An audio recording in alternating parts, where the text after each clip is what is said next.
SFI এর সর্বভারতীয় সাধারণ সম্পাদক নির্বাচিত হলেন সৃজন ভট্টাচার্য, যিনি বাংলার একেবারে সম্পাদক পদে ছিলেন, এসএফআই এর রাজ্য সম্পাদক পদে ছিলেন। এবার তাকে সর্বভারতীয় সাধারণ সম্পাদক করা হলো। ফের বাংলা থেকে সর্বভারতীয় সাধারণ সম্পাদক। বছর পেরোলেই 26-এর পার্টি কংগ্রেস বাংলার ওপর বিশেষ নজর রাখার কথা বলা হয়েছে। ছাত্র যুব আন্দোলনকে সামনে রেখে 26-এর ভোটের রণকৌশল সিপিএমের। সেই কারণেই কি সৃজনে আস্থা রাখলো দল? মৌমিতা চক্রবর্তী আমাদের সঙ্গে এই মুহূর্তে টেলিফোন লাইনে রয়েছেন। মৌমিতা, সৃজনের নেতৃত্বে বাংলায় বিভিন্ন ইস্যুতে আমরা দেখেছি যে একেবারে বড় লড়াই তারা দিয়েছেন বাংলার সাম্প্রতিক সমস্ত ইস্যুতে। এবার সেই সৃজনেই ভরসা রাখলো সর্বভারতীয় নেতৃত্ব।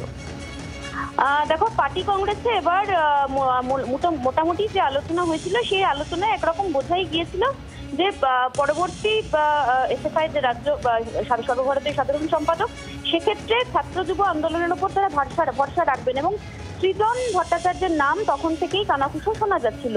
সেই খবরেই শিলমোহর পড়লো, যেখানে এসএফআই এর সর্বভারতীয় সাধারণ সম্পাদক হিসেবে সৃজন ভট্টাচার্য তিনি হলেন এবং বাংলা থেকে এর আগে ময়ূর বিশ্বাস ছিলেন।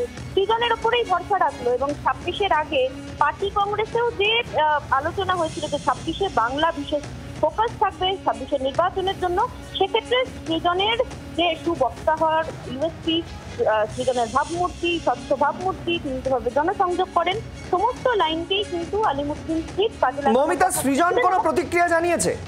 সৃজন ভট্টাচার্যের কোনো প্রতিক্রিয়া?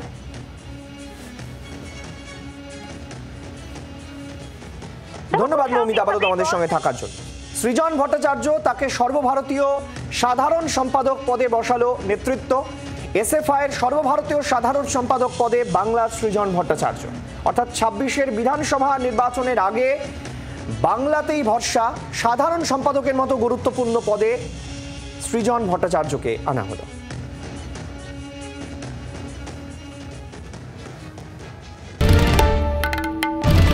বাংলার আওয়াজ, বাঙালির আবেগ, জি 24 ঘন্টা।